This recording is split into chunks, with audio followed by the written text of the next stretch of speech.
মধ্যবিত্ত সমাজের স্থিরতাকে এমনভাবে আষ্টে পিষ্টে জড়িয়ে থাকে যে সেখানে আসতে দেয় না বাইরের কোনো বাতাস। যেমন মুক্তকেশী আর মুক্তকেশীর ছেলেরা, এরা আধুনিকতার ঘোর বিরোধী। শুধু তাই নয়, এরা আধুনিকতার ছোঁয়াচ বাঁচিয়ে চলতে চলতে অর্থহীন অন্তঃসার শূন্য করে তোলে নিজেদের জীবনকে, আর বরণ করে নেয় স্বার্থপরতা, অকৃতজ্ঞতা আর কুপমন্টুক সত্তাকে। কিন্তু যখন এদের এই বদ্ধ জলায় সুবর্ণলতার মতো প্রস্ফুটিত কমলের আবির্ভাব হয়, তখন এরা তার সৌরভ মাধুর্যে আপ্লুত না হয়ে ভীত হয় আর নিজেদের কদর্যতা প্রকাশ করে বারংবার।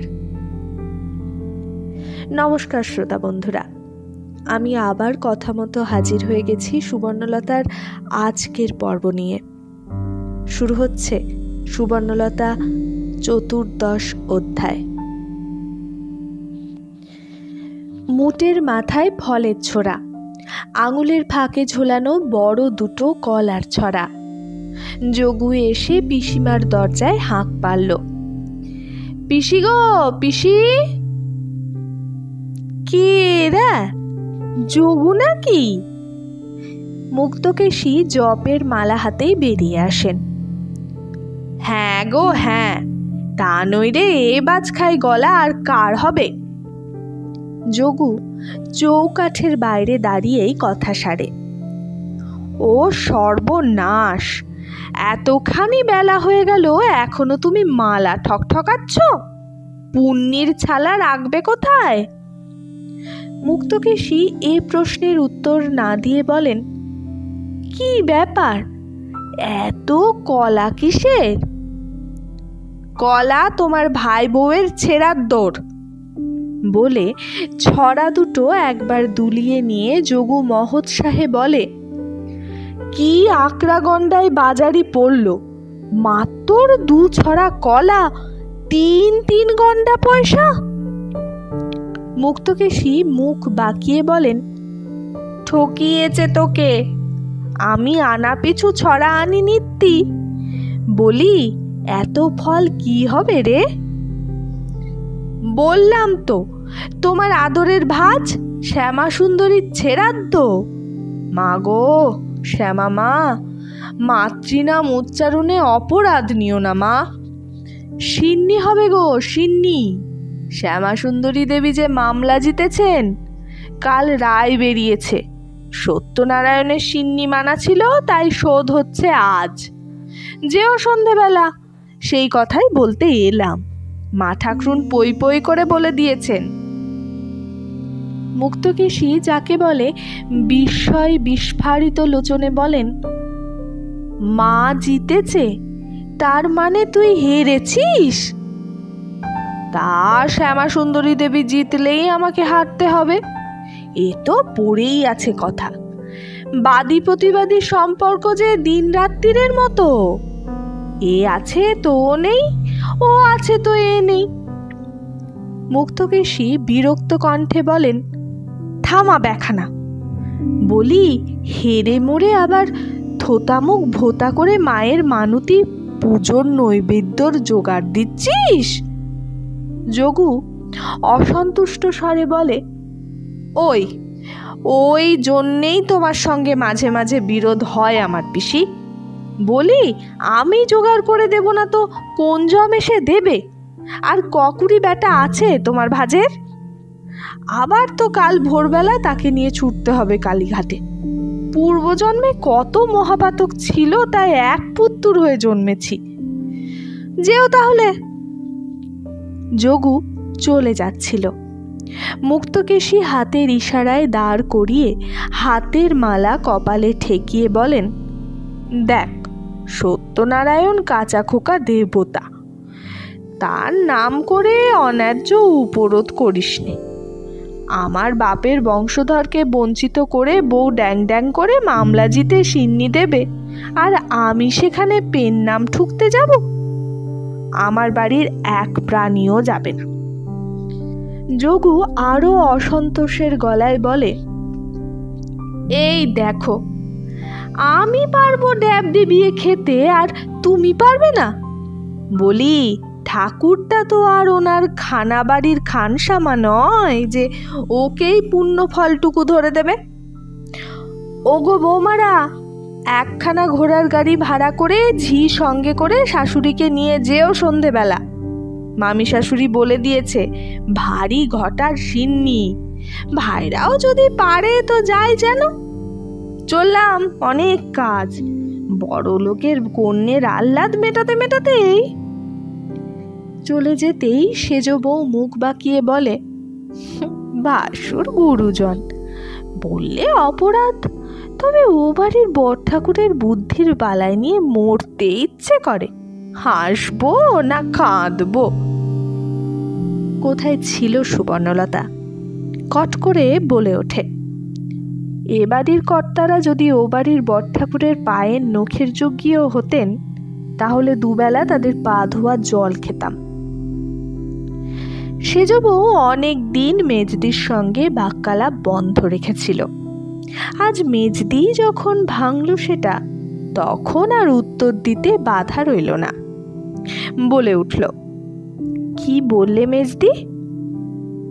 যা বলেছি ঠিকই বলেছি। কিসের সঙ্গে কিসের তুলনা?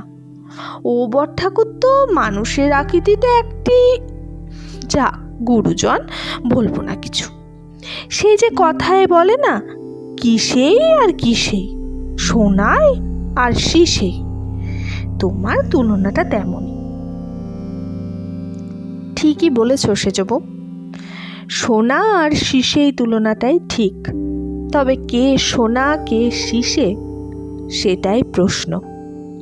তোমাদের হিসেবের সঙ্গে আমার হিসেব মেলে না, এই যা। তা কারো হিসেবের সঙ্গেই কি মেলে সুবর্ণর? মিললে কি সে ছোট 3টে ছেলে মেয়েকে নিয়ে ভর সন্ধেবেলায় একা একটা ঝিয়ের সঙ্গে একখানা ভাড়াটে ঘোড়ার গাড়িতে গিয়ে উঠত? চাপা ফরকেছে, চাপা যায়নি, যায়নি ভানু কানু, শুধু চন্দন পারুল খোকা। এদের এখনো মা ছাড়া চলে না। ফুলের গন্ধ, ধূপের গন্ধ আর সদ্য কাটা তাজা ফলের গন্ধ বাড়িটাতে যেন দেব মন্দিরের বাতাস পৌঁছে দিয়ে গেছে।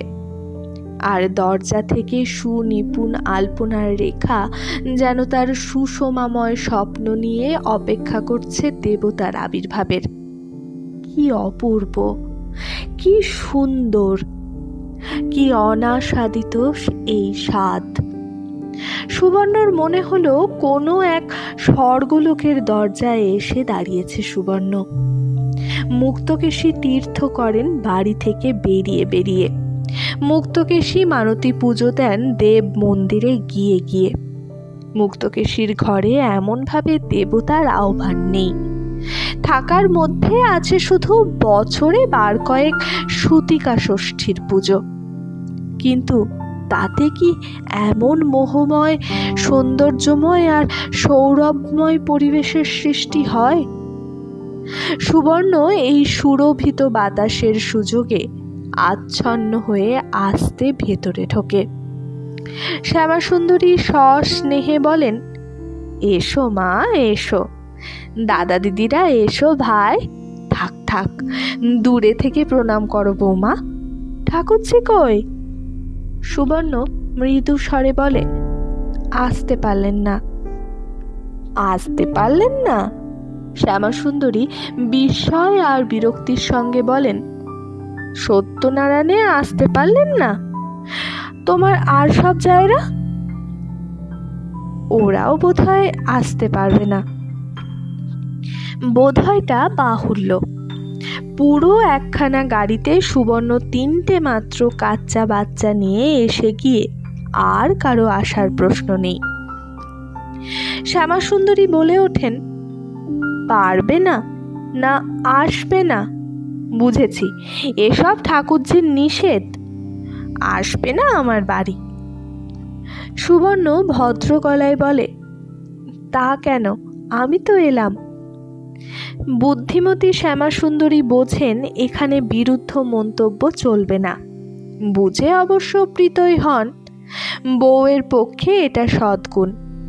ঈষৎ হাস্যের সঙ্গে তুমি তো আমার খ্যাপা মেয়ে বলে কর্মান্তরে প্রস্থান করেন। কথা এমন মিষ্ট করে বলা যায়? সুবর্ণ একটুক্ষণ অভিভূতের মতো দাঁড়িয়ে থাকে, তারপর ছেলে মেয়েদের নিচের তলায় বসিয়ে রেখে উঠে যায় দোতলায়। এ বাড়িতে আগে এসেছে কয়েকবার। শ্যামাসুন্দরী তখন মাঝে মাঝে ননদ ও ভাগ্নে বউদের নেমন্তন্ন করতেন। এখন গোষ্ঠী বড় হয়ে গেছে, হয়ে ওঠে না। নেমন্তন্ন করলে অন্তত 1-20 পাত সাজাতে হবে। দোতলার বড় ঘরটায় শ্যামাসুন্দরীর, দক্ষিণ খোলা রাস্তার ওপর। এর জানালায় দাঁড়ালে বড় রাস্তা দেখা যায়। বাড়িটা বড় নয়, তবু যেন প্রয়োজনের অতিরিক্ত জায়গা।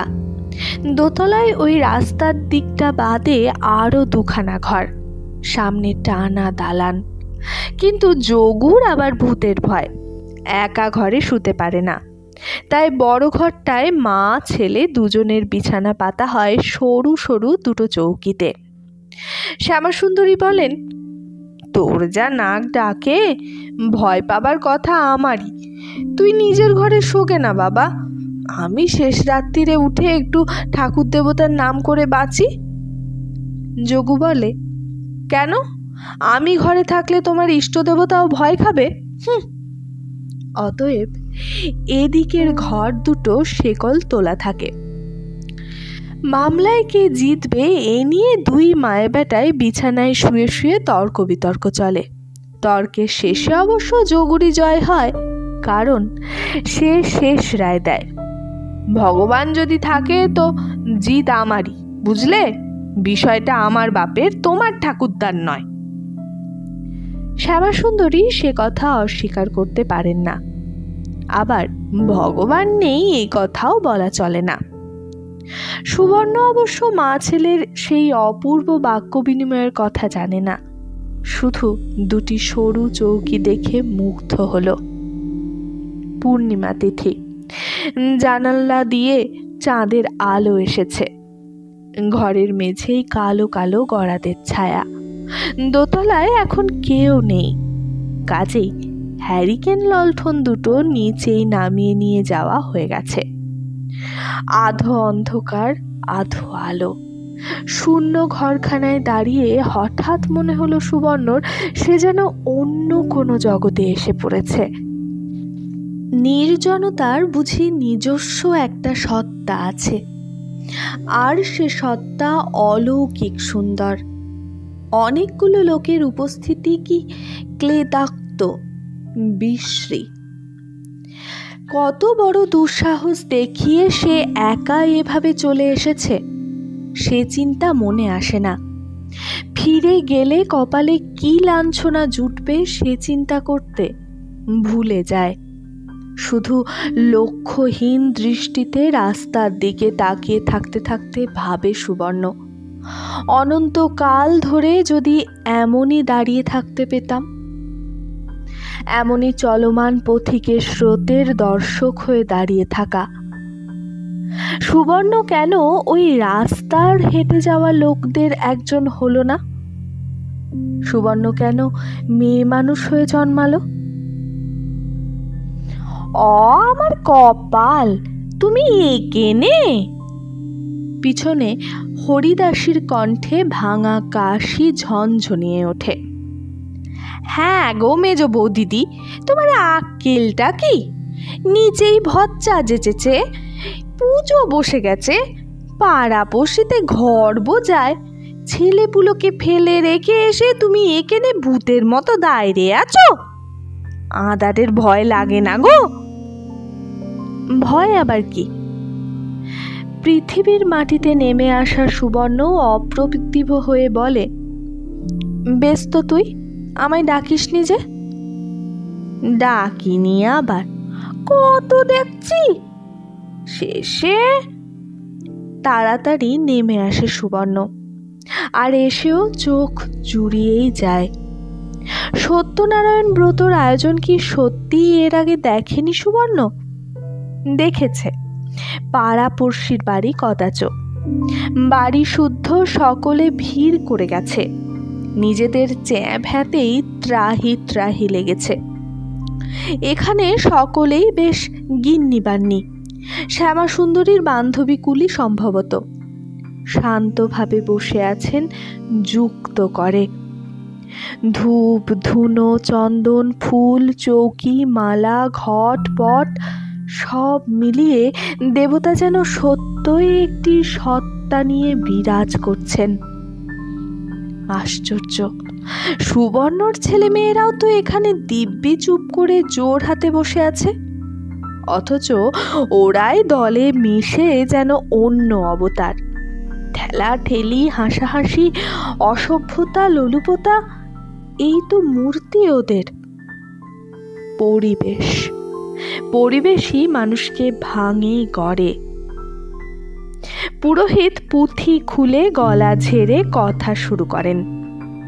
কলাবতীর গল্প। কলাবতীর মৃত স্বামীকে ফিরিয়ে দিয়েছিলেন সত্যনারায়ণ। সুবর্ণলতার জীবনযাত্রার গতিটা ফিরিয়ে দিতে পারেন না? কলাবতীর সত্যকার ভক্তি ছিল। সত্যকার ভক্তিটা কেমন বস্তু, আর তার আকুলতাটাই বা কেমন? গাড়ি অনেকক্ষণ আগে নামিয়ে দিয়ে চলে গেছে। কথার শেষে পড়শিরা বিদায় নেয়। শ্যামাসুন্দরী এদের ছাড়েন না। রাতের খাওয়াটা খাইয়ে দেবেন বলে লুচি ভাজতে বসেন। অভিভূত সুবর্ণ আপত্তি করে না। সুবর্ণ যেন ভুলে গেছে সে কাদের বাড়ির, ভুলে গেছে আবার সে বাড়ির দরজায় গিয়ে দাঁড়াতে হবে তাকে। কিন্তু মনে থাকলেই কি মনে করতে পারত সেই দাঁড়ানোর চেহারাটা এমন হবে? ভয় ছিল একা আসার জন্যে, ভয় ছিল রাত হওয়ার জন্যে, তবু এ ভয় ছিল না সেই দরজা তার সমস্ত কদর্যতাকে উদ্ঘাটিত করে বন্ধ হয়ে থাকবে। ছেলে মেয়ে কটা বাবা কাকা জ্যাঠা প্রভৃতি অনেককে ডেকে ডেকে শেষ অবধি বাইরের দরজার ধুলো জঞ্জালের ওপরই বসে পড়েছে। একেই গুরু ভোজনে ক্লান্ত, তাছাড়া রাতও হয়েছে। ঝি হরিদাসী কড়া নেড়ে নেড়ে হতাশ আর অবাক। মন্তব্য প্রকাশের ভাষা জোগাচ্ছে না আর তার। গলির মধ্যের এপাশের ওপাশের সমস্ত বাড়ি ওই দৌড় ঠ্যাঙানোর সমারোহে সচকিত। জানলার কৌতূহলী দৃষ্টির উকি ঝুঁকি।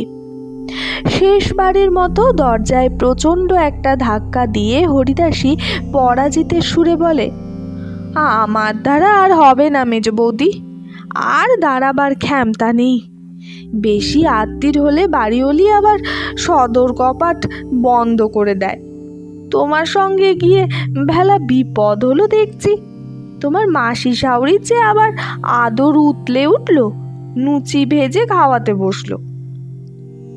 রাত 10টা না বাজতেই এদের ঘুমের বহর দেখে সুবর্ণও প্রথমটা সত্যিই যেন অবাক হয়ে গিয়েছিল। এখন অবাক হওয়াটা পার হয়ে গিয়েছে।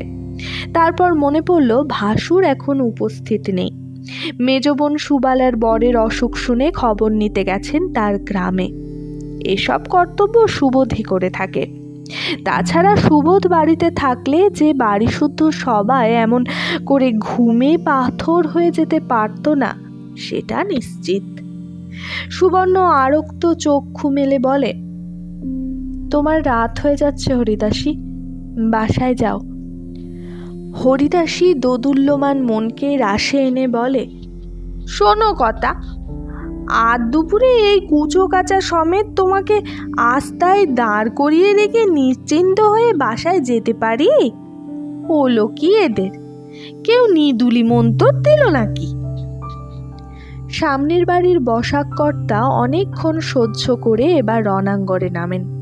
ভারী গলায় হাঁক পারেন, ও প্রবোধ বাবু, বলি কি রকম ঘুম মশায় আপনাদের? বাড়ির মেয়ে ছেলে 2 ঘন্টা রাস্তায় দাঁড়িয়ে। এবার বুঝি মুক্তকেশী নন্দনের ঘুম ভাঙে। প্রভাসচন্দ্রের ভারী গলার উত্তর পাওয়া যায়। আমাদের বাড়ির মেয়ে বউরা কেউ রাত দুপুরে একা বাইরে থাকে না মশাই, নিশ্চিন্ত হয়ে ঘুমন গে। খোলা জানালাটা সজোরে বন্ধ হয়ে যায়। এ হচ্ছে তেজ দম্বর কথা, হরিদাসী অকৃতজ্ঞের গলায় বলে ওঠে। এ হচ্ছে তেজের কথা, দেশের কথা। আগে কি জানি চাই তোমাদের ভিতরে এমন মন কষাকষি? এমন যখন অবস্থা, যাওয়া তোমার উচিত হয়নি। পুরুষ হচ্ছে চণ্ডাল, সেই চণ্ডালকে তুই যাবি? যা যা বলছি।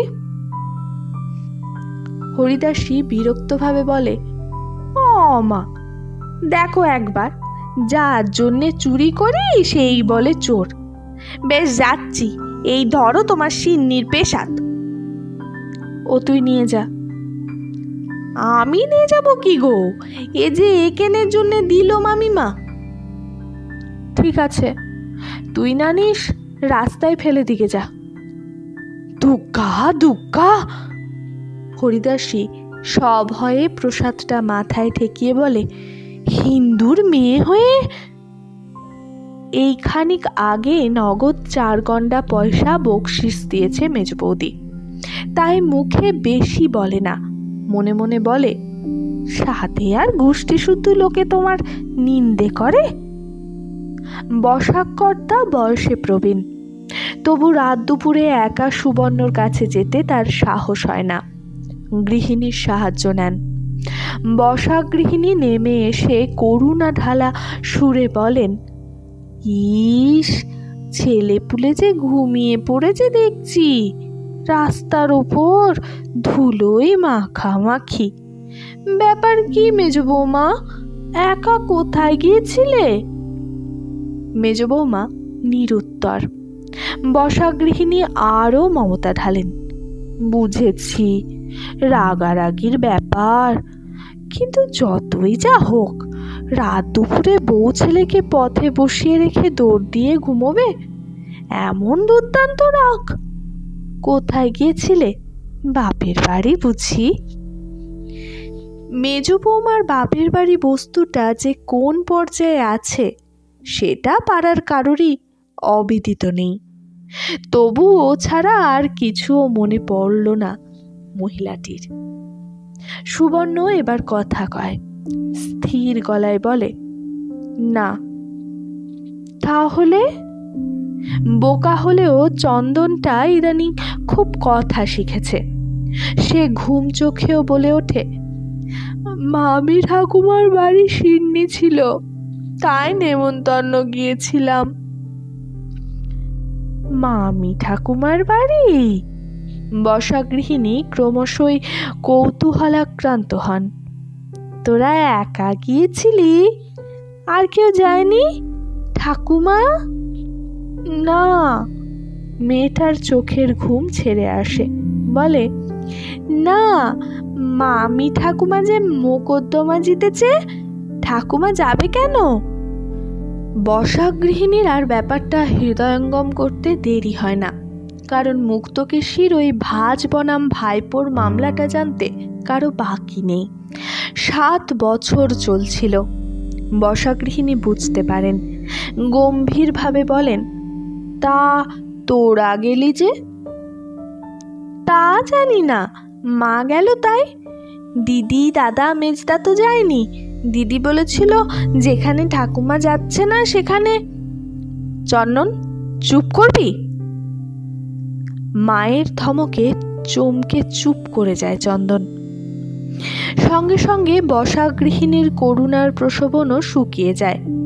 চুপ করবার নির্দেশ দিয়ে এই যে ধমক, এ কি সুবর্ণ শুধুই মেয়ের প্রতি? ওই ধমক কি কৌতূহলের ওপরেও একটা চর কষিয়ে দেওয়া নয় কি?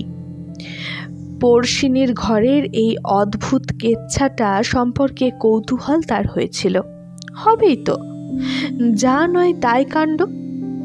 তবু হবে না কৌতূহল? বেশ, ঠিক আছে।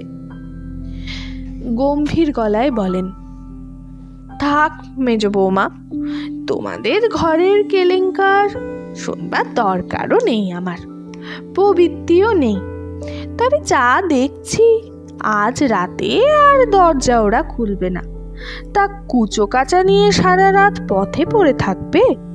মানুষের চামড়ার চোখ নিয়ে এই অবস্থায় ফেলে চলে গিয়ে নিশ্চিন্তের ঘুম তো ঘুমোনো যাবে না। বাকি রাতটুকু আমার ঘরে এসে শো। পাড়ার গিন্নিদের সঙ্গে কথা কওয়ার রেওয়াজ বৌঝির নেই, কিন্তু সুবর্ণ ওই রেওয়াজটার ওপর দিয়ে চলে। সুবর্ণ কথা বলে, এখনো বলল, শোবার আর দরকার হবে না বসাক কাকিমা।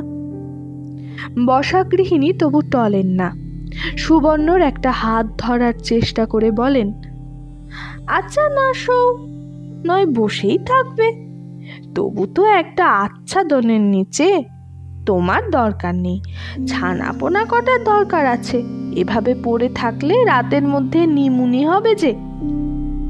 হবে না কাকিমা, কিছু হবে না, হলেও ওরা মরবে না, রক্তবীজের ঝাড় কিনা। আপনি আর ব্যস্ত হবেন না, যান ঘুমন গে যান। বটে, যান ঘুমন গে যান। বসা গৃহিণী প্রসারিত হাতটা ফিরিয়ে নিয়ে বলেন, ও মা গো, কলিতে ভালোর বালাই নেই। চলো গো চলো, দৌড় দিয়ে শুয়ে পড়বে চলো। সাধে কি শুভর মা অমন করে, বউ নিয়ে জ্বলে পুড়ে মরে। বাবা, বউ তো নয় যেন কেউটে ফনা। রাগ করে বাড়ির দরজার খিল লাগান বসা গৃহিণী, আর কৌতূহলকে রোধ করতে পারেন না। তাই রাত দুপুরে ছাদে উঠে দেখতে থাকেন কি হয় শেষ অবধি। জ্যোৎস্নায় চারিদিক ফাটছে, দেখা যাচ্ছে সবটাই, কিন্তু নতুন আর কি দেখবেন? সেই তো বউ একইভাবে দেয়ালে ঠেস দিয়ে বসে রয়েছে, ছেলেগুলো সেইভাবেই ঘুমোচ্ছে। কতক্ষণ আর দেখা যায় ছাদে দাঁড়িয়ে? রাত গভীর হতে হতে ক্রমশ শেষ হয়ে যায়। সকালবেলা দরজা আটকে রাখা শক্ত। গোয়ালা আসবে, আসবে ঝি, আসবে শাক তরি তরকারিওয়ালি। কখন কার ফাঁকে ছেলে মেয়েগুলো ঢুকে পড়ে টুপটাপ করে খুব খানিকটা ব্যঙ্গ প্রশ্নের সামনে গিয়ে পড়ে। যেখানে গিয়েছিলি সেখানেই থাকলে না কেন?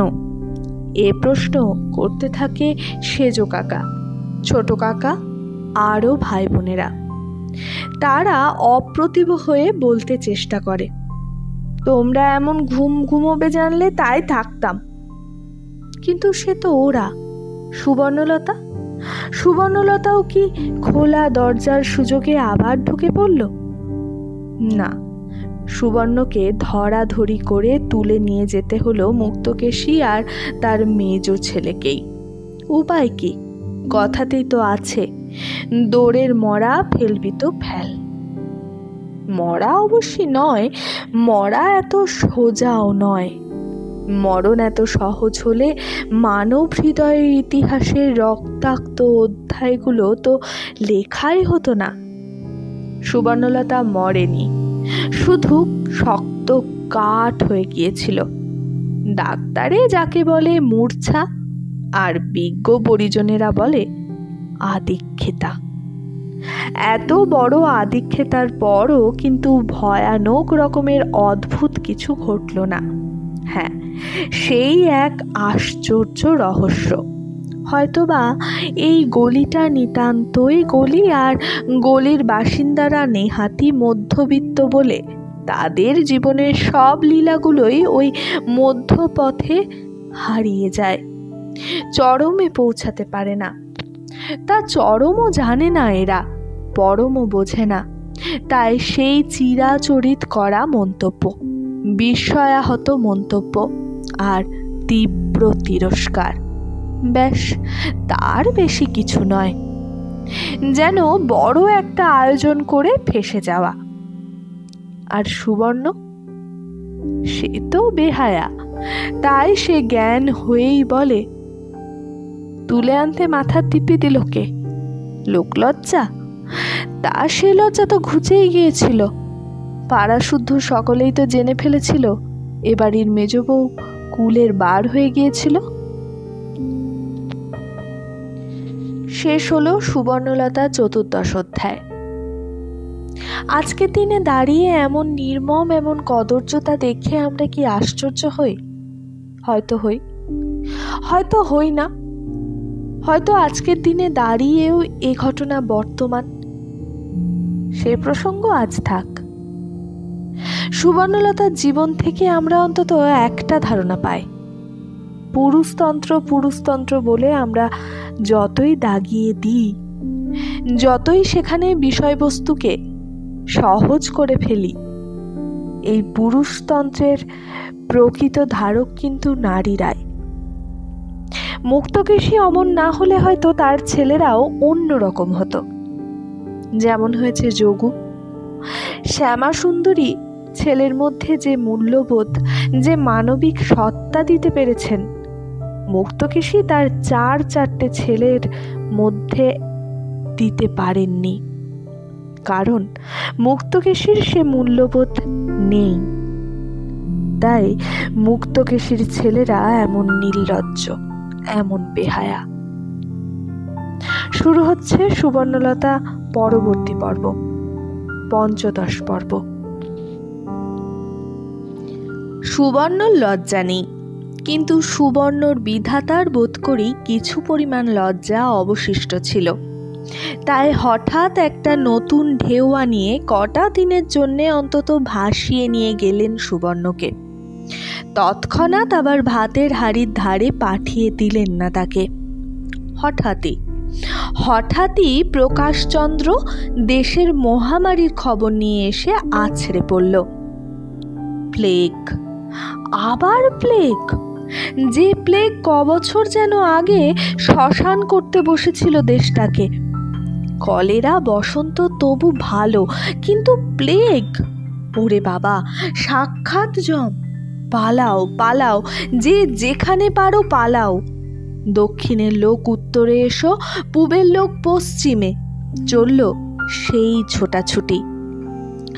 কলকাতার বাইরে যেখানে যত লোক আছে তাদের বাড়ি ভর্তি হয়ে যাচ্ছে আগত আগন্তুকে। যাবেই তো। প্লেগ থেকে রক্ষা পেতে যে সব অসহায় আত্মীয় ছুটে এসে পড়েছে, তাদের তাড়িয়ে দেবে কি করে তারা? সব বউরাই বাপের বাড়ি কি মাসির বাড়ি, নিদেন পক্ষে পিসির বাড়িও ছুটেছে। শুধু সুবর্ণলতার ব্যাপার আলাদা। সুবর্ণলতার বাপের বাড়ি নেই, বাপের গোষ্ঠীর কেউ নেই ঠাঁই দেবার। তবে সুবর্ণলতা কোথায় গিয়ে রক্ষা পাবে? সুবর্ণলতার শাশুড়ি পর্যন্ত নবদ্বীপে গুরুপাটে গিয়ে উঠেছেন। চাপা তার সঙ্গে যাবে, কিন্তু সুবর্ণলতা আর তার ন্যানজারি কটা? সুবর্ণলতা বলল, আমি মরব না, এ প্রমাণ তো হয়ে গেছে। প্লেগ আবার কি করবে আমার? কিন্তু সে তো কাজের কথা নয়। পুরুষেরা যে কোনো মুহূর্তে পালাতে পারে। শহরের অবস্থা আরও ভয়াবহ হয়ে উঠলে পালাবেও।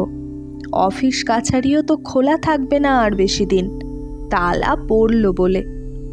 স্কুলগুলো তো বন্ধ হয়েই যাচ্ছে। ইঁদুর দেখলেই মারার বদলে দেখা মাত্রই মরে যাচ্ছে লোকে। তা সেই অবস্থায় তুমি লক্ষ্মী ছাড়া মেয়ে মানুষ কোলে কাঁধে 5টা আর জঠরের অভ্যন্তরে একটা অপগণ্ড নিয়ে পুরুষদের পায়ের বেরি হয়ে বসে থাকবে? তুমি তো বলছো তোমার ছেলেদের অন্য কারো সঙ্গে পাঠিয়ে দাও, কিন্তু কে নেবে ভার? বলে নিজের ভারেই অস্থির লোকে, ওদের নিয়ে মরতে চাও? বটে, ওরা তোমার খাস তালুকের প্রজা, তাই মারতে ইচ্ছে হলে মারবে। ওদের বাঁচাবার জন্যেই তোমায় চলে যেতে হবে কোনো নিরাপদ আশ্রয়ে, যেখানে এই রাক্ষসী মহামারীর থাবা পৌঁছায়নি। কিন্তু কোথায় সেই জায়গা? সহসা সুবর্ণর ভাসুর সুবোধচন্দ্র বাতলে দিল সেই জায়গা। চাপটা, সুবালার বাড়ি। সম্প্রতি দেখে এসেছে সুবোধ। দেখেছে দৈনের মধ্যেও সুখের সংসার সুবালার। গোয়ালে গরু, পুকুরে মাছ, বাগানে তরি তরকারি, খেতে ধান। তবে দৈনটা কোথায়? দৈনটা নগদ টাকায়। তবু মনে দৈন নেই সুবালার আর তার বরের। এই তো মা ভাই 7 জন্মে খোঁজ নেয় না। একবার অসুখ শুনে ভাই একটু দেখতে গিয়েছিল বলে যেন হাতে চাঁদ পেয়েছে। কি যত্ন, কি আদর! সুবর্ণকে অনাদর পেতে হবে না। যে মানিনি উনি, যেখানে সেখানে থাকতে পারবেন না তো। এই তো প্রকাশের বউয়ের সঙ্গে তার শ্বশুরবাড়িতে যাবার কথা হয়েছিল একবার। সুবর্ণ হলো রাজি। এই বেশ, এই ঠিক জায়গা। সুবোধচন্দ্র নিজেই হঠাৎ হাল ধরল। রান্নাঘরের দরজার কাছে এসে নেপথ্যের উদ্দেশ্যে বলল, মেজ বৌমা, আমার ইচ্ছে নয় তুমি এই মড়কের সময় এখানে থাকো। সুবালার কাছে গিয়ে থাকো 2-10 দিন। একটা ছেলে ঘর থেকে বলে ওঠে, জ্যাঠাবাবু, মা বলছে সবাই চলে গেলে আপনাদের রেঁধে দেবে কে? সুবোধ হেসে উঠে বলে, ও হরি, এই কথা! সে যা হয় হবে। বামুনের ছেলে দুটো ফুটিয়ে নিয়ে খেতে পারা যাবে না? তাছাড়া আমরাই বা আর কদিন? এই শহরে যা অবস্থা হয়ে উঠছে ক্রমশ। যাক, ওই কথাই থাকলো। ছেলেটা বলল, আচ্ছা জ্যাঠাবাবু, তুমি যা বলছো তাই হবে। তাই হবে? সুবর্ণ বলছে তাই হবে? অবাক কথা বই কি, তবু রীতিমতো স্বস্তির কথা। সবাইকে স্বস্তি দিয়ে সুবর্ণ তার প্রায় অপরিচিত ননদের বাড়ি যাত্রা করে মড়কের হাত থেকে বাঁচতে। মরার জন্যেই যার আজীবন আকিঞ্চন। কেউ বোধহয় ছুটে গিয়ে খবর দিয়ে এসেছে। সুবালা ভিজে শাড়ি সব শুকিয়ে জল ভর্তি ঘড়াটা কাঁখে নিয়ে হাঁপাতে হাঁপাতে 1 মিনিটে এসে হাজির। দুম করে ঘড়াটা দাওয়ায় বসিয়ে সেই ভিজে কাপড়েই একটা পেন নাম ঠুকে উল্লসিত স্বরে বলে ওঠে, মেজদা গো, যাই ভাগ্যিস তোমাদের কলকাতায় পেলে এসেছিল, তাই না এই কাঠকুড়ুনির কুয়েই মহারানীর পদধূলি পড়ল। সুবর্ণ তার বয়সে বড় মান্যে ছোট ননদের মুখের দিকে তাকিয়ে দেখল ব্যঙ্গ নয়, কৌতুক, হুল নয়, মধু। মনটা জুড়িয়ে গেল। চোখ জুড়োচ্ছিল রেলগাড়িতে উঠে পর্যন্ত, এই গ্রামে নেমে পর্যন্ত। গরুর গাড়িতে আসতে হয়েছে খানিকটা, সেও তো পরম লাভ। সুবর্ণ তো যতক্ষণ তাদের গলি ছেড়েছে ততক্ষণ এই কথাই ভেবেছে, ভাগ্যিস কলকাতায় প্লেগ এসেছিল। কে বলতে পারে, সেই ভয়ঙ্কর রূপী সুখদাতা না এলে সুবর্ণর জীবনে কখনো আর রেলগাড়ি চড়া হতো কিনা? হয়তো হতো না। অতএব গ্রাম দেখাও হতো না আর কখনো। কিন্তু সুবর্ণ কি কখনো গ্রাম দেখেনি? দেখেছে বই কি, সেই তার পিতৃভূমি বারুইপুর গ্রাম।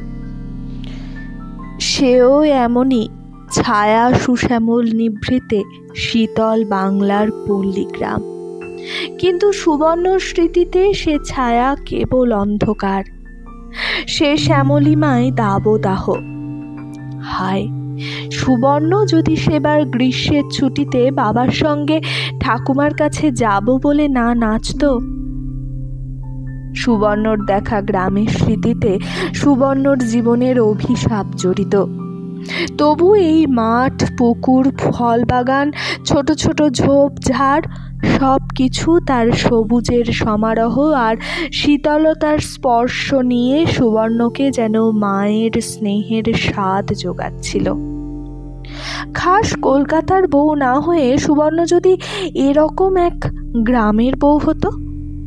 গরুর গাড়িতে আস্তে আস্তে বলেও ফেলল সুবর্ণ সে কথা, আমার যদি এরকম একটা পাড়া গায়ে শ্বশুরবাড়ি হতো।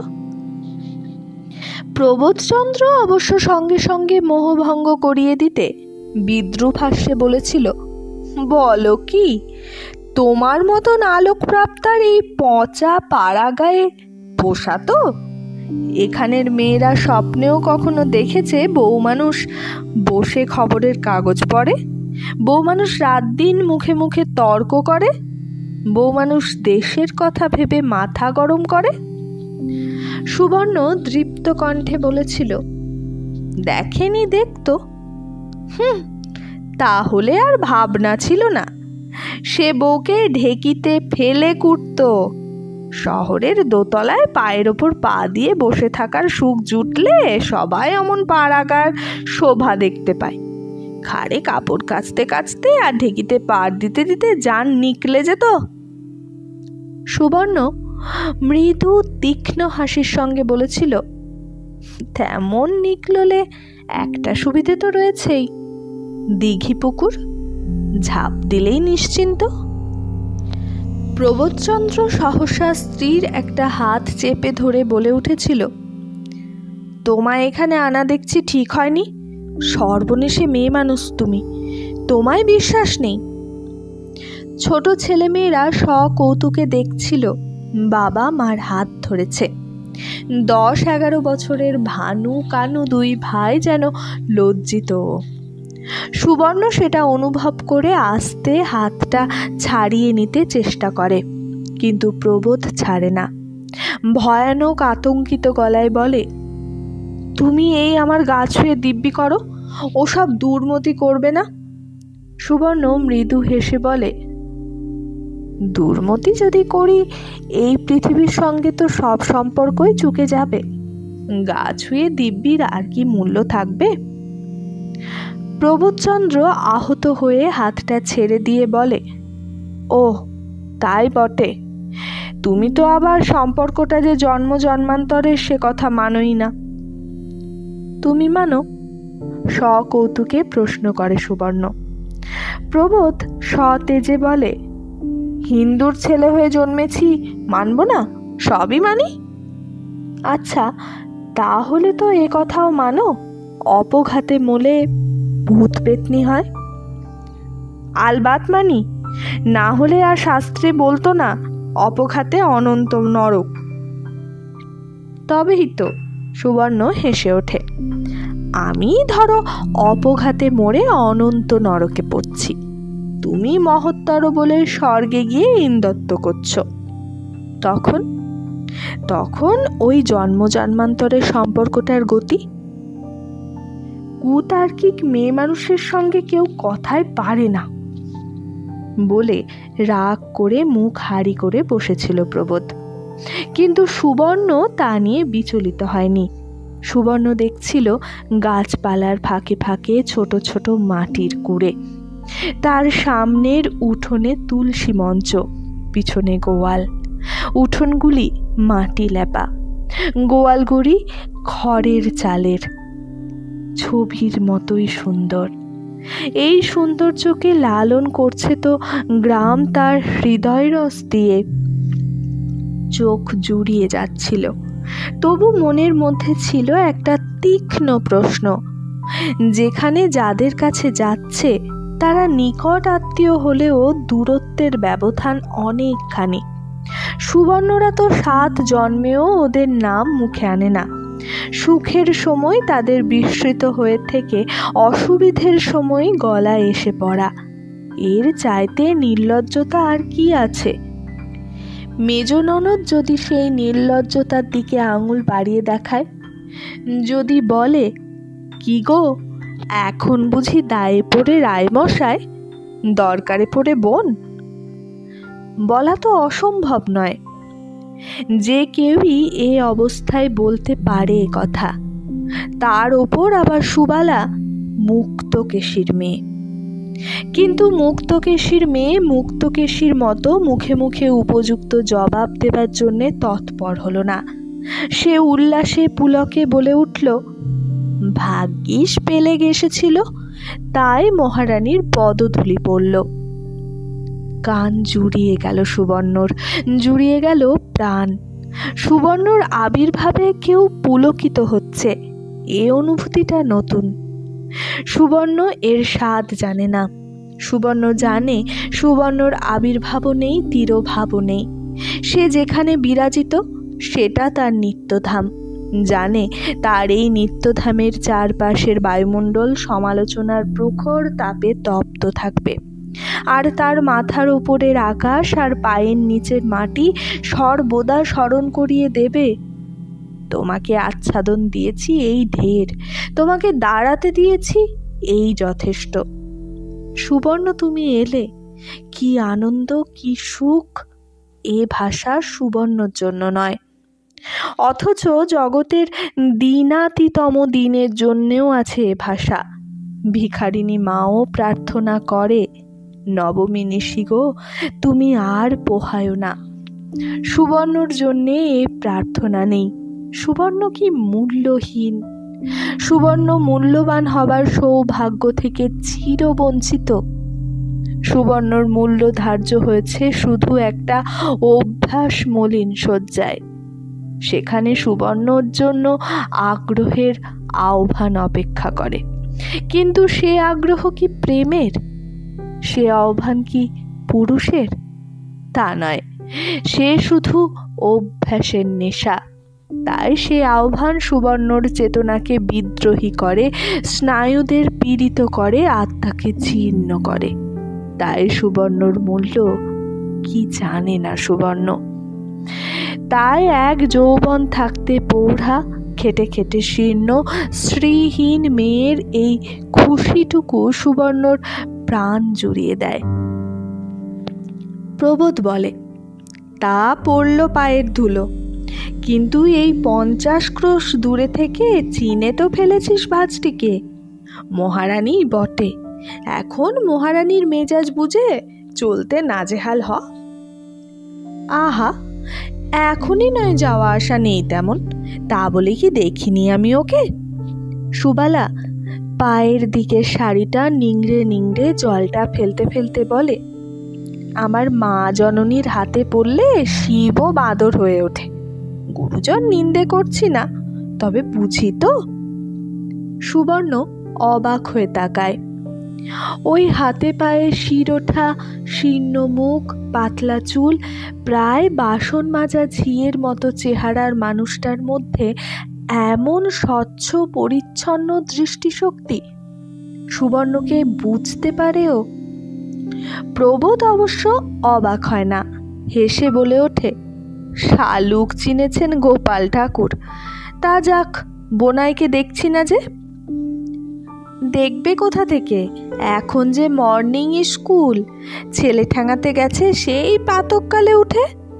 বাড়িও তাই ঠান্ডা দেখছো, সবগুলো তো সেই গোয়ালে। সুবর্ণ ফস করে বলে বসে, মেয়েরা? মেয়েরা? সুবালা উঠোনের দড়ি থেকে গামছাখানা টেনে নিয়ে চুলগুলো ঝাড়তে ঝাড়তে হেসে ওঠে, বড়টা তো শ্বশুর বাড়ি, ছোট তিনটে ওই গোয়ালে স্কুলে। আমার দেওর যে গাঁয়ের লোকের পায়ে ধরে ধরে গায়ে একটা মেয়ে পাঠশালা বসিয়েছে গো। তার নিজেদের ঘরের মেয়েদের তো আগে পাঠাতে হবে, নচেত ফাঁসি। তোমার দেওর? আহ্লাদে উজ্জ্বল দেখায় সুবর্ণর মুখ। খুব ভালো, তাই না? ভালো বলো ভালো, বাউন্ডুলে বলো বাউন্ডুলে। তবে সুবালা গলা একটু নামিয়ে বলে, ইদানিং স্বদেশী বাতিকে বড় ভাইকে একটু ভাবনায় ফেলেছে। ভিজে কাপড় ছাড়তে ঘরের মধ্যে ঢুকে যায় সুবালা, চেঁচিয়ে বলে, হাত মুখ ধুতে যেন ঘাটে যেও না বাপু, আমি দিচ্ছি জল। প্রবোধ চিন্তিতভাবে বলে, এই হলো এক ঝামেলা। ভগ্নিপতির ভাই যদি আবার স্বদেশী ফদেশী হয় তাহলেই তো। কি তাহলে? তোমার ফাঁসি হবে?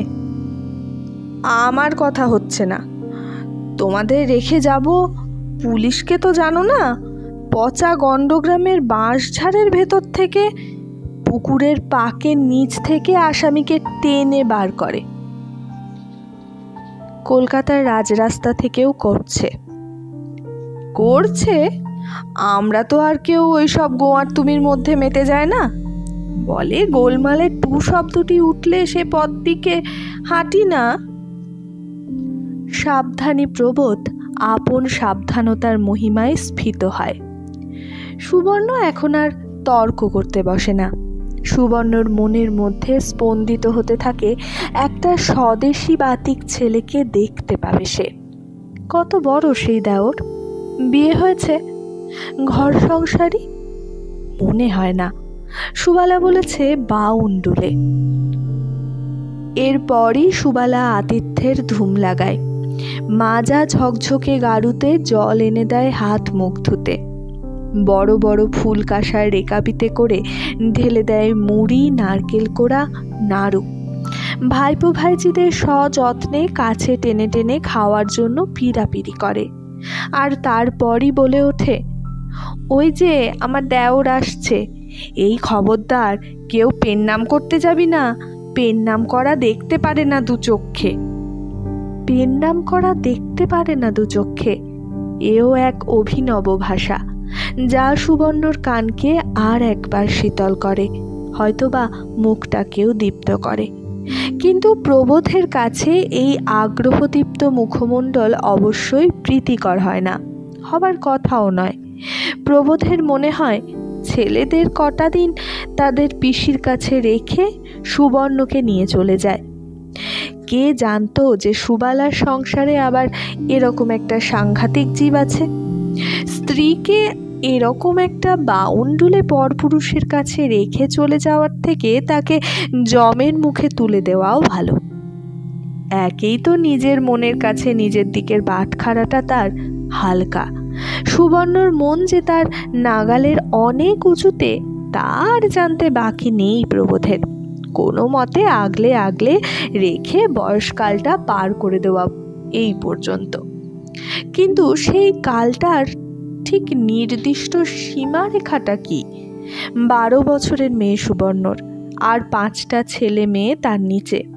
তবু তো দেখলে মনে হয় না বয়সকালটা চলে যাচ্ছে তার। সেকালের নবাবরা যে বেগমদের হারেমে পুরে রাখত সেটাই ঠিক ছিল। হায়, কোথা থেকে এই প্লেগের হুড়ো এলো! আশ্চর্য, প্রবোধের এমন বুদ্ধি হলো না যে রেখে যাবার আগে একবার দেখে যায় জায়গাটা কেমন। সুবালার সংসারই আছে শুধু, আর বুড়ি শাশুড়ি আছে, এইটাই তো জানা। ওই দেওরটার কথা তো সঠিক জানা ছিল না। কখনো যেন না ওর সামনে বেরোয় সুবর্ণ। প্রবোধ অতএব ভ্রুভঙ্গি করে স্ত্রীকে ভিতরে যাওয়ার নির্দেশ দেয়, কিন্তু বিফল হয় সেই ইশারা। সুবর্ণ ভ্রুভঙ্গিতে জানায়, কেন, হয়েছে কি? ইত্যবসরে সেই ভয়ঙ্কর জীবটি উঠোনের বেড়ার দরজা ঠেলে ঢুকে পড়ে নতুন এক সংসার দেখে ঈষৎ থমকে দাঁড়ায়। কিন্তু মুহূর্তেই সুবালা সহর্ষে বলে ওঠে, আমার মেজদা আর মেজ বৌদি গো, আর এরা ভাইপো ভাইজি। এর নাম কানু, এর নাম ভানু, চন্দন, পালুল আর খোকা। ডাক নামই জানি বাপু, পোশাকি নাম জানি না। কই চাপাকে তো দেখছি না মেজ বউ। হরে কেষ্ট, এতক্ষণ খেয়ালই আসেনি সে? প্রবোধ কিছু বলার আগেই ফট করে সুবর্ণ ওই ছোড়ার সামনেই বলে বসে, সে তার ঠাকুমার সঙ্গে গেছে। শুনে মাত্র সর্বাঙ্গ জ্বলে যায় প্রবোধের। কেন? তোমার তাড়াতাড়ি কণ্ঠসুধা বিতরণ করা কেন? কি দরকার ছিল? ছোড়া কি খোকা নাকি? শুটকো হাড়গিলের মতো দেখতে, তাই মনে হচ্ছে কম বয়স। সুবর্ণর থেকে ছোট হবে না কখনো। আর ছোট হলেই বা বিশ্বাস কি দেখতে খারাপ? তাতেই বাকি। অবিশ্বাসিনী মেয়ে মানুষের কাছে ওসব বাধা বাধাই নয়। হায় হায়, কি কাজই করে বসলো প্রবোধ। আবার কিনা আজই চলে যেতে হবে তাকে। জাহাজ ঘাটার অবস্থা টলমলো, কুলি কামিন সব পিছ টান দিচ্ছে। প্লেগের ভয় যত না হোক, জোর করে টিকে দেবার ভয়ে 2-4 দিন থাকতে পারলে লক্ষ্য করা যেত। আর তেমন বেচাল দেখলে টেনে নিয়ে যাওয়াও যেত। এ যে কিছুই হচ্ছে না, হচ্ছে না, অথচ এদিকে এগিয়ে যাচ্ছে। হতভাগা ছোড়া ফট করে খোকাকে কোলে তুলে নিয়ে বলে, বাহ, গ্র্যান্ড দেখতে তো। সকলেই দেখছি খাসা। মেজ বৌদির যত্নের গুণ আছে। হেলদি ছেলের বড় অভাব আমাদের দেশে। নমস্কার মেজদা, কিছু মনে করবেন না, আমি একটু বেশি কথা বলি। এই যে এই বৌদিটি, আমার নামকরণ করেছেন বাক্যবাগীশ। ওকে রাত দিন গঞ্জনা দিই আমি ছেলে মেয়েগুলোর হাড়সার চেহারার জন্যে। হঠাৎ আরো ভয়ানক, আরো অসমসাহসিক কাণ্ড করে বসে সুবর্ণ। শুধুই কি অসমসাহসী, কুৎসিতা নয়, অসভ্যতা নয়, শাস্ত্র সমাজের বিরোধী নয়। কেন কেন এই বদমাইশি? ফট করে বলে বসলো কিনা, আর আপনার নিজের কি? আচ্ছা, সুবালা তো গাঁয়ের বউ, সুবালাই বা ভাজকে এই নির্লজ্জতার জন্যে কিছু বলল না কেন? তার মানে বুদ্ধি শুদ্ধির বালায় নেই। বালায় থাকলে কখনো এর পরেও হাসে? হেসে উঠে বলে, ওর কথা বাদ দাও, ও যে দেশোদ্ধার করছে, ওর কি নাইবার খাবার অবকাশ আছে? অযত্নে অযত্নে অমন পোড়া কাঠের মতো দশা। বৌদি, আমি আপত্তি করছি। ইয়ারটা বলে ওঠে, একজন ভদ্রমহিলার সামনে কিনা পোড়া কাঠ বিশেষণ দেওয়া? মেজদা, দেখুন আপনার বোনের কাণ্ড। মেজদা তার বোনের কাণ্ডর দিকে না তাকিয়ে হঠাৎ চেঁচিয়ে ওঠেন, এই চন্দন, হচ্ছে কি? এত মুড়ি ছড়াচ্ছিস যে? বাকি সবাই চমকে ওঠে, থমকে যায়। তবু চলে যেতে হয়। প্রাণ পাখিকে পিঞ্জর ছাড়া করে বনে জঙ্গলে উড়িয়ে দিয়ে। উপায় কি? সত্যি তো পাগল নয় যে বলবে নিয়ে চলে যায় ওকে। তবে একটা খবরে একটু ভরসা এসেছে। ছোড়া অমূল্যর নিজের ভাই নয়, জ্ঞাতি ভাই, অন্য বাড়িতে থাকে। আর বেশি ভরসাও নেই, শূন্য একটা বাড়িতে থাকে বলে এ বাড়িতে খায়। সুবালায় ধরে কয়ে এই ব্যবস্থা করেছে। ওর একমাত্র দেখবার লোক পিসি মোড়ে পর্যন্ত। বাউন্ডুলে বলে যাকে, কেউ কোথাও নেই, শূন্য একখানা বাড়িতে একা থাকে। প্রবোধ বিরক্ত হয়ে প্রশ্ন করেছিল, তা বিয়ে করেননি কেন দয়াময়?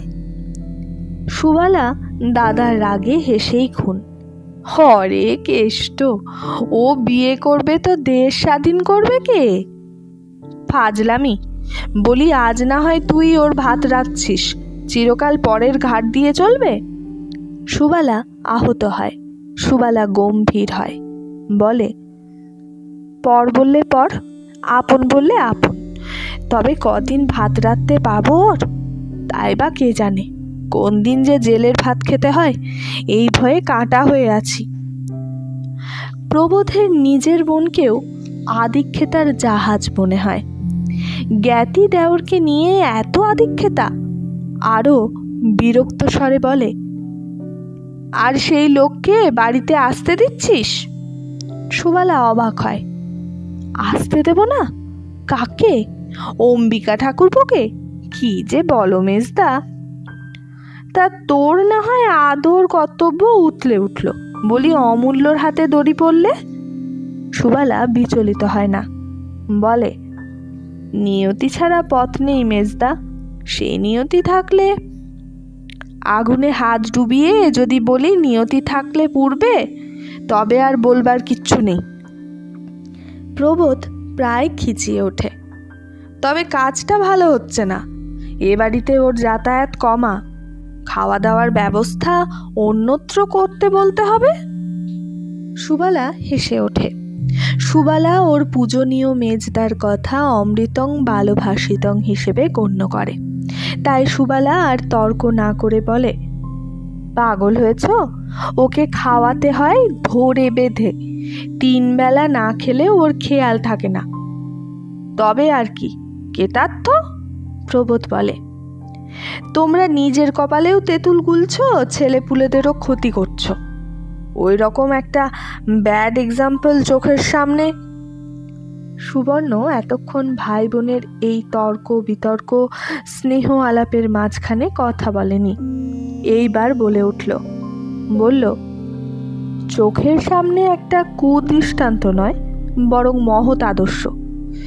মেজ ঠাকুরজির ছেলেদের ভাগ্য ভালো যে এমন একটা আদর্শ চোখের সামনে দেখতে পাচ্ছে। চমৎকার! যখন পুলিশ এসে ঠ্যাঙাতে ঠ্যাঙাতে ধরে নিয়ে যাবে তখন মহৎ আদর্শ লীলা বুঝবে। এমন জানলে আনতাম না তোমাদের। সুবর্ণ তীব্র কণ্ঠে বলে, তোমার সহোদর বোন যখন রয়েছে সেখানে তোমার বউ ছেলে থাকতে পারবে না? থাকতে পারবে না কেন? বিপদের আশঙ্কা, সেই কথাই হচ্ছে। সেই আশঙ্কা তোমার বোন ভগ্নিপতিরও আছে। চুলোয় যা করা। প্রবোধ বলে ওঠে, মাথার মধ্যে আগুন জ্বলছে আমার। তার সেই মাথার মধ্যে আগুন নিয়েই বিদায় নিতে হলো প্রবোধকে। উপায় কি? আর সমস্ত রাগটাই শেষ পর্যন্ত সুবর্ণর ওপর পড়ল। সুবর্ণই বা আসতে রাজি হলো কেন? এদিকে তো এত জেদ, পাহাড় নড়ে তো জেদ নড়ে না, অথচ ভাসুর একবার অনুরোধ করলেন তো গলে গেলেন। চিরকাল দেখছি এই আমি হতভাগা কেউ নয়, ভাসুরের কথা শিরোধার্য। বদ মেয়ে মানুষদের স্বধর্মই এই। কেদারবাবুকে নিয়ে কত আদিক্ষেতা, সে বুড়ো আর আসে না, তাই বাঁচা গেছে। গুরুজন বলে যদি ছেদ্দা করতো তো মাকে আগে করত। তার বেলায় নয়, তার বেলায় রাত দিন শাশুড়ির মুখে মুখে চোপা। আসল কথা বেটা ছেলে, সেটা হলেই হলো। যা বুঝছি সুবালাটা মুখ্যধারী, ওই ঘোরেল অম্বিকাটা ওর মাথায় হাত বুলিয়ে খাচ্ছে দাচ্ছে। অতএব সুবালার ওপর ভরসা নেই। ওর চোখের সামনেই অনেক কিছু ঘটে যাবে, টেরও পাবে না। সুবালার শাশুড়িটি যে কোথায় থাকেন দেখতেও পাওয়া গেল না। তবু একটা বুড়ো মানুষ ছিল সংসারে। না, ওসব বুড়ো ফুড়োর কর্ম নয়, অমূল্যকেই বলে এলে হতো। তোমার শালাজের বাপু একটু পুরুষ ঘেঁষা স্বভাব আছে, চোখে চোখে রেখো। বলে এলে হতো, বলা হয়নি। এ কথা যত ভাবতে থাকে প্রবোধ, ততই তার মাথা ঝাঁ ঝাঁ করতে থাকে। কি উপায়ে ফিরিয়ে নিয়ে আসা যায় সুবর্ণকে?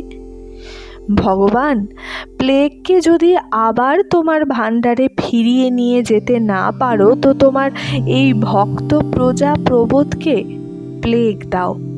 অত বড় একটা কারণ ঘটলে অবশ্যই আনা যাবে সুবর্ণকে।